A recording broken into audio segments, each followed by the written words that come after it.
Pozdravljene, spoštovane gledalke in cenjeni gledalci. Gost v današnji predvolilni oddaji je kandidat za poslanca v Evropskem parlamentu, nosilec liste stranke Nova Slovenija, Matej Tonin, ki ga prav lepo pozdravljam v našem studiu. Dobrodošli. Hvala lepa in hvala za vabilo. Za vas smo pripravili nekaj vprašanj, še prej pa bi preleteli vašo politično kariero, ki je kar bogata pravzaprav. Ste podpredsednik vlade bili ste tudi minister za obrambo, že več mandatov ste poslanec Nove Slovenije v državnem zboru, tudi predsednik državnega zbora, tako za 2 meseca ste bili. Sedaj ste aktualni predsednik stranke Nova Slovenija. Tako bi vas vprašal, je pot v Bruselj tako pot nekam v daljavo ali logično nadaljevanje kariere? Logično odgovor na trenutno situacijo. Drugače mi pa Bruselj ni neznan. Zelo pogosto gremo v Bruselj zaradi različnih službenih dolžnosti.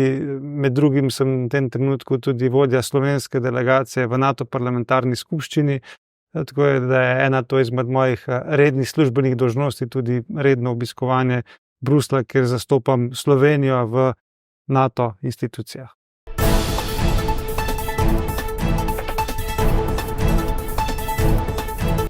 Zaradi tega, ker smo želeli zelo jasno povedati, da Nova Slovenija je odprta za vse, zlasti pa za ženske, želimo jim dati veliko priložnosti in to je bilo tudi posebno sporočilo, da je na listi več žensk kot moških, zaradi tega, da enostavno lahko vsakdo na tej listi najde nekoga, ki mu je pri srcu, ki mu leži tako v političnem kot tudi karakternem smislu.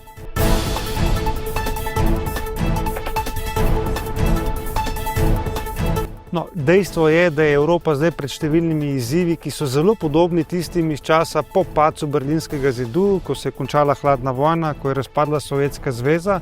Takrat se je določala smer Evropske unije, ki je imela kar konkretne posledice. Na daljnih 15-20 let se je potem Evropa v tisto smer tudi valila. Danes imamo pa vojno na evropskih tleh v Ukrajini. Imamo hudo trgovsko-ekonomsko bitko med ZDA, Kitajsko in nekje vmes je seveda tudi Evropa.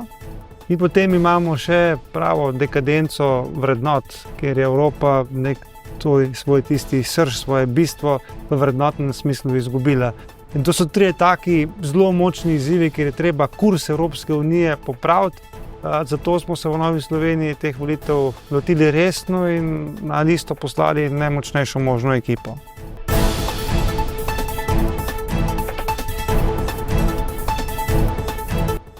Če pogledate, na nek način Evropa se obnašala tako zelo neodgovorno. Varnost, tudi evropsko, smo prepustili naprimer Združenim državam Amerike. Medtem ko smo celotno industrijo preselili na Kitajsko, energetsko smo bili pa odvisni od Rusije.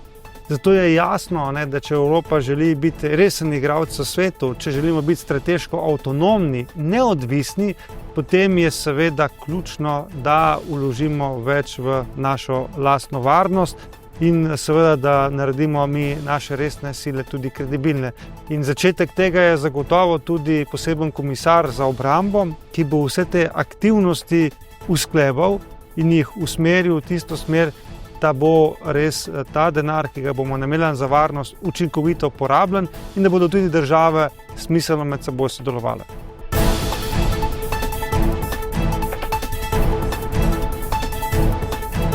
Združene države Amerike so drugačne kot Evropa. Združene države Amerike so talilni lonec. Evropa pa ne bo nikoli talilni lonec, ampak bomo vedno ohranjali te naše posebnosti, kulturne razlike, ki nas nenazadnje tudi bogatijo, ampak je pa potrebno na nekaterih stvareh pa okrepiti naše sodelovanje in ga narediti bolj učinkovitega. In tukaj je zlasti obrambna in varnostna politika, zunanja politika, ker stvari se danes v svetu dogajajo zelo hitro in če ti potrebuješ, da neko odločitev sprejmeš mesece, potem si seveda irelevantna sila. In danes, seveda, če hočeš biti globalen igralec, potem potrebuješ vse 3 stvari. Močno ekonomijo, da to sfinanciraš, diplomacijo, ki bo govorila z enotnim jezikom in pa vojsko, ki bo tvoje politične in diplomatske odločitve tudi zavarovala. In Evropa v tem trenutku ima samo relativno dobro stoječe gospodarstvo, še vedno pa nimamo enotne diplomacije in nekih sil, ki bi naše odločitve zavarovala. In na teh področjih, na področju skupne obrambne in varnostne politike, moramo storiti več za to, da bomo Evropi, vsem nam, mladim, srednjim in starejšim generacijam, zagotovili mir, ker mir je pa tista osnova, zaradi katerega lahko vse živi, vse deluje. Brez miru ne more niti vse družbeni podsistemi delovati, skratka ničesar.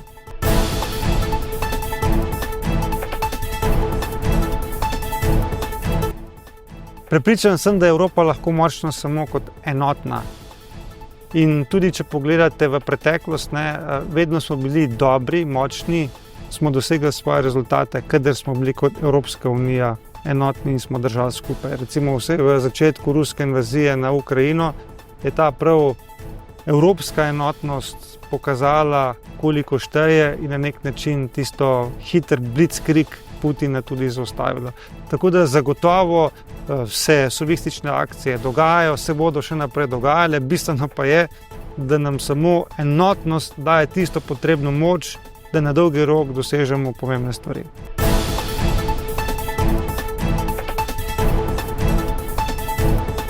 Predvsem večjo aktivnost, glasnost. Evropski parlament je na nek način poseben, ker nima zelo izrazite koalicije in opozicije, ampak šteje predvsem, kako si glasen in kako so dobri tvoji predlogi.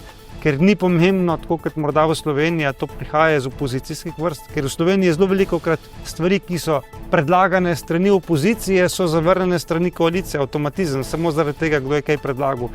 V Evropskem parlamentu pa vendar glede na to, kdo je kaj predlagal, kako je ta stvar smiselna in učinkovita. In ni pomemben predlagatelj, pomembna je kakovost ideje.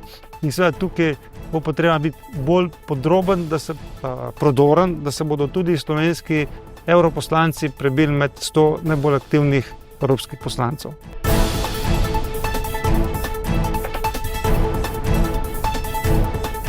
Z vsakim mandatom se te pristojnosti krepijo. Jaz mislim, da jih ima v tem trenutku seveda dovolj in so ustrezne, le izvajati jih more in le uporabljati jih more. Tako da zaenkrat se je v vseh teh zadnjih 5 letih vloga Evropskega parlamenta krepila, ker je dal tudi neke pozitivne rezultate. In zdaj je ključno, da Evropski parlament te pristojnosti, ki jih ima, zna koristno uporabljati, ker nič ti ne pomaga, če se te pristojnosti nalagajo, ne znaš jih pa uporabljati oziroma uporabljati za to, da usmerjaš tok razvoja Evropske unije, kamor bi ga želel.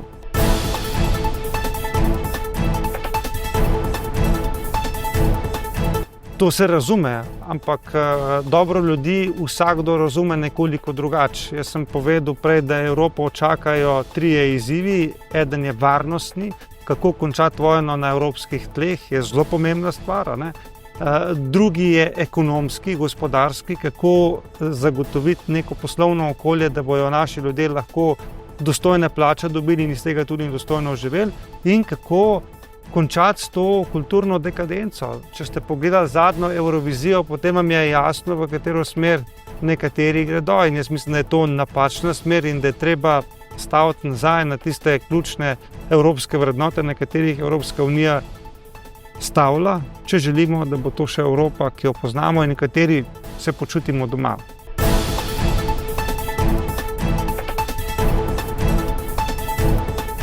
Drži, ampak ključno pri vsej zadevi se mi pa zdi birokracija.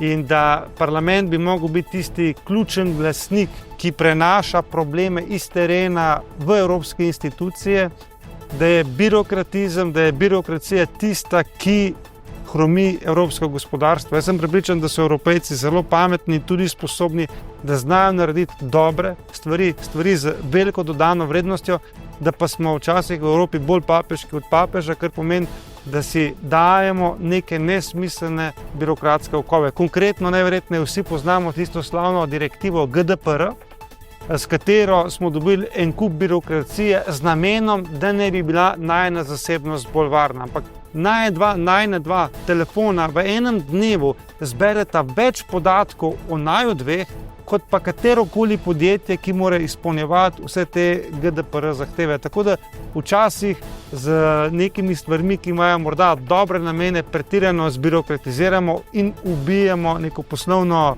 žilico, neko poslovno idejo.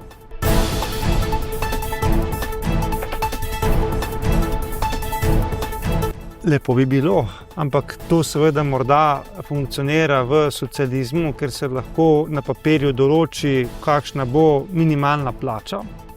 V tržni ekonomiji pa to ne funkcionira. Mi bi tudi lahko napisali, da bo v Sloveniji minimalna plača 3000 evrov, ampak če podjetja tega ne morejo plačati, če ne proizvajajo stolov, miz, oken, delov za avtomobile, s tako dodano vrednostjo, da lahko dajo take plače, potem nam neka določba na papirju prav nič ne pomaga. Zaradi tega je ključen dvig konkurenčnosti, se pravi, da bodo podjetja lahko naredila proizvode, ki jih bodo prodala za višjo dodano vrednostjo, to bo pa tudi omogočilo, da se bodo izplačevale višje plače. Ima pa Evropska unija kar nekaj mehanizmov, kar nekaj skladov, ki pomaga manj razvitim, da se hitreje razvijajo, ker Evropa investira denar v to, da mi izgrajujemo svojo infrastrukturo, pospešujemo naše gospodarstvo in se tako hitrejše razvijamo. Ne nazadnje, če ste opazili, je bilo v 20-letnici Slovenije v Evropski uniji tudi objavljena študija, kako je kdo napredoval, in lahko vidite, da so države na vzhodu, ki so bile morda pred 20 leti na 50-60% povprečnega razvoja Evropske unije zelo napredovale in so danes na 80-90%. Slovenija, ki je bila pa takrat na 88%, bila je tako imenovana zvezda Evropske unije, najbolj razvita, smo pa napredovali na 91%. Torej, naš razvoj je bil v nekaterih točkah počasnejši kot drugih držav, ampak ne zaradi Evrope, ampak zaradi naše nesposobnosti, da bi se prilagodili na vse spremembe, ki so nas čakale. Posledica tega je pa, veste, mi smo imeli zadnje desetletje, zadnjih 10 let tako imenovane vlade novih obrazov, ki so se predvsem učile, ki so predvsem delale vse, da se nič ne spremeni, in posledica je tega, da se je Slovenija razvojno počasneje premikala, kot bi se lahko.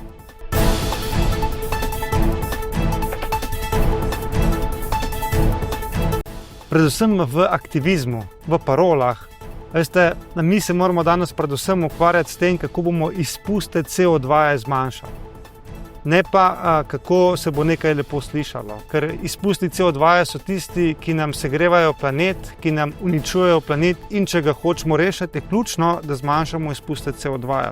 In tega se ne da narediti z samo sončnimi paneli, samo vetrnicami, niti ne z takšnimi neumnimi prepovedmi, kot je, da po letu 35 ne bomo smeli več proizvajati avtomobilov z notranjim izgorevanjem. To so tako imenovane parole oziroma nek aktivizem, ki pa ne daje pravih rezultatov.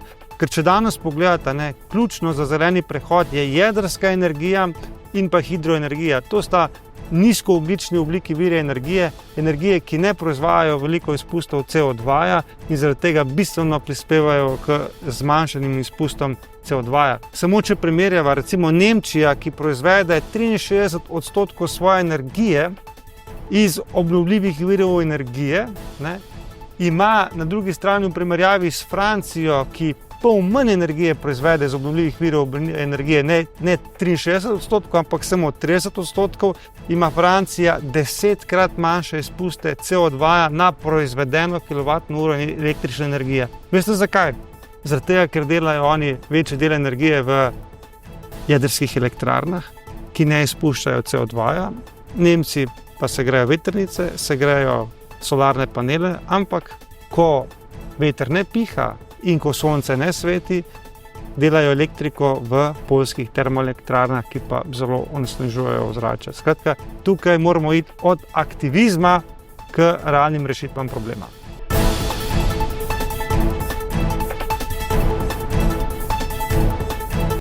Jaz sem vesel, da se je bila slovenska politika sposobna dogovoriti, da gremo v referendum za izgradnjo drugega bloka jedrske elektrarne.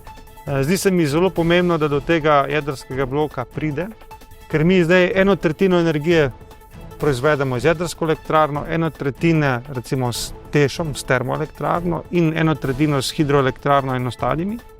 In leta 2033 smo se odločili, da bomo termoelektrarno zaprli. Se pravi, 1/3 nekega deleža energije nam bo manjkala in to moramo nadomestiti. In najčistejši, najbolj zanesljiv vir, ki dela ob vetru, ob nič vetra, ko sonce sveti, po noči, ob vseh temperaturah, je seveda jedrska energija. In to nam bo zagotovilo neko samozadostnost, pa tudi razumne cene energije, ker najdražja energija je tista, ki jo nimaš, tista, za katero se moraš boriti na trgu, da jo kupiš, in tam te pa lahko potem izsiljujejo s ceno, če seveda nisi samozadosten.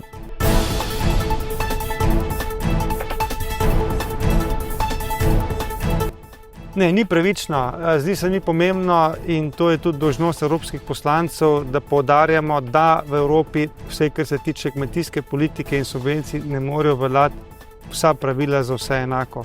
Ker kar velja za velikega francoskega kmeta, ne more veljati tudi za malega, zelo nišnega slovenskega kmeta. Tukaj je potrebno upoštevati specifike, predvsem je pa potrebno narediti sistem, da bodo kmetje lahko preživeli in da se jim bo splačalo proizvajati hrano. Evropa in vsi mi si želimo kakovostno hrano, seveda je to hrano potrebno plačati.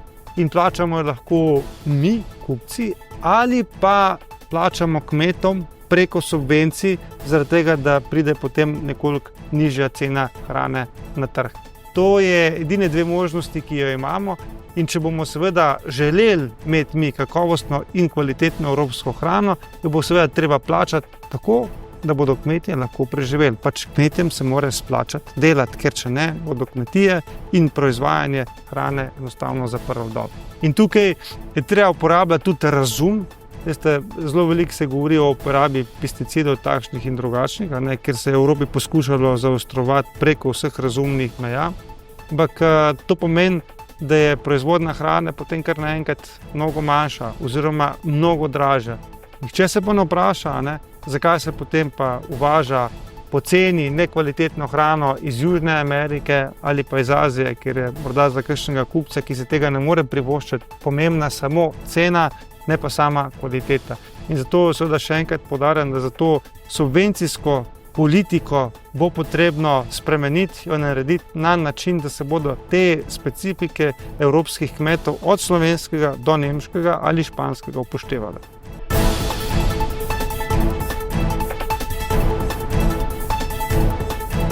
To je nerazumna, nelogična poteza, veste. Težko je to razumeti, da nekdo v teh zaostrenih okoliščinah to predlaga, ker NATO zavezništvo je naša varnostna polica. V zavezništvu NATO imamo poseben sistem, ki se mu reče vsi za enega, eden za vse.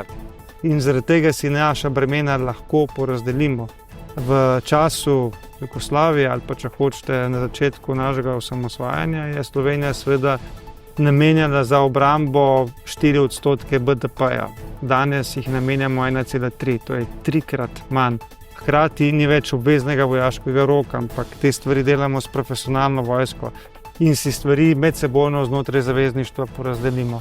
In to je tista moč, ki nam jo daje to zavezništvo, da smo resnično bolj varni. Tako da je treba povedati, kaj pomeni, če pozivaš k izstopu iz NATO. To pomeni, da bomo za obrambo in varnost namenjali več. To pomeni ponovna uvedba vojaškega roka, ponovna vojaška obveznost za vse in ponovne vojaške vaje, ki ste jih morda vi v vaših časih že poznali, za vse polnoletne vojaško usposobljene državljane. Skratka, stvar potem ni več tako prijetna, kot se morda na prvi pogled zdi.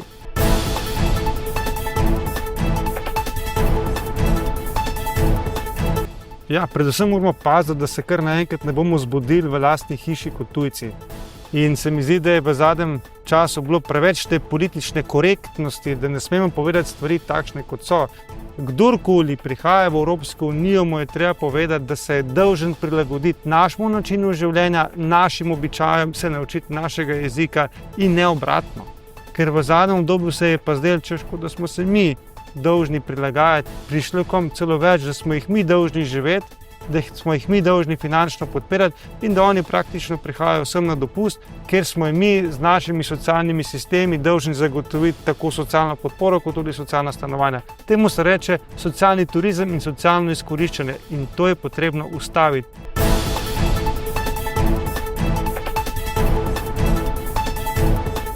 V Novi Sloveniji zagovarjamo tako imenovani avstralski model, ki pa pravi, da je vstop v Evropsko unijo mogoč samo legalno, kdorkoli pa pride v Evropo ilegalno, je seveda vrnen nazaj v svojo državo izvora. Mi teh ilegalnih migrantov ne bomo lovili, ampak temi ilegalni migranti nas bodo našli sami vsaj trikrat, ko bodo zboleli in bodo potrebovali zdravnika, ko bodo potrebovali socialno pomoč ali pa ko bodo želeli delati. Takrat se bo ugotavljalo, ali so prišli v Evropsko unijo legalno. In če ne, se jih seveda vrne nazaj v državo izvora. In to je treba striktno izvajati in šele to bi obrnilo sporočilo. Ker danes je sporočilo v državah okoli Evropske unije, da se splača tvegati in priti v Evropsko unijo, ker bo ta za tebe že nekako poskrbela. In to spodbuja tudi tihotapce, ki na ta način mastno služijo. Če bi pa mi kot Evropska unija tako imenovane migrantske centre vzpostavili v državah izvora, kjer bi lahko te ljudi na civiliziran način prišli v ta center in preverili, ali izpolnjujejo pogoje za to, da vstopijo v Evropsko unijo, bi pa to zgodbo obrnili. In to je še ena izmed točk, kjer Evropska unija potrebuje preobrat, potrebuje, da se ta kurs preobrne in da gremo od tega sporočila odprtih meja za vse v striktno sporočilo, da vstopiš lahko v Evropo samo legalno.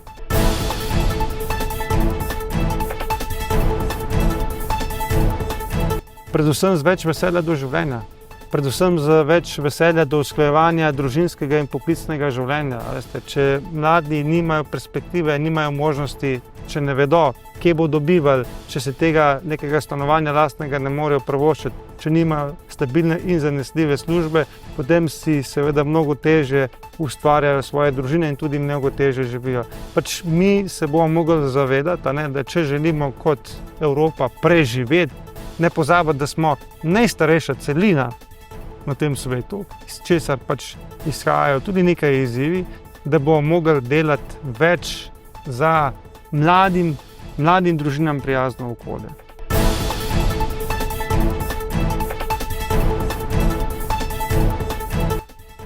Zelo, bi rekel, monopolizirana. V Sloveniji se je v zadnjih letih ustvarjalo nekaj medijskih monopolov, ker se lastništvo medijev koncentrira. Poleg tega imate na državni ravni nekaj močnih komercialnih televizij, kjer se tudi oglasni prostor pa ta finančna moč koncentrira. Potem pa še kakšna sem in tja strankarska televizija in to je to. Tako da slovenski medijski prostor in medijska krajina je na nek način žalostna in ni taka, kot bi si seveda neka pluralna demokracija zaslužila.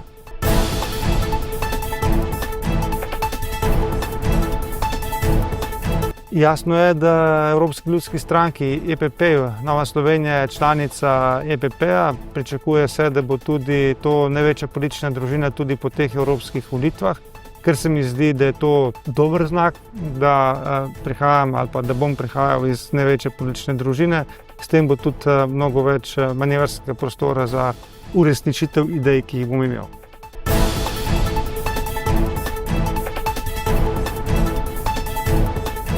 Ja, medicinska da, za rekreativne uporabe pa ne.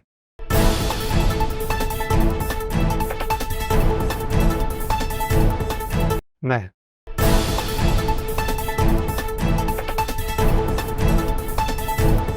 Da.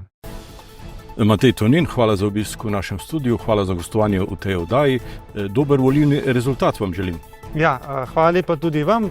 Vse volivce pa seveda iskreno povabim, da se 9. junija udeležijo evropskih volitev. Vsak glas šteje, ne dovolite, da drugi odločajo namesto vas In prav mandat Nove Slovenije bo ključen za to, da bo desna sredina v Sloveniji slavila. Tako da vabim vas, da podprete Novo Slovenijo.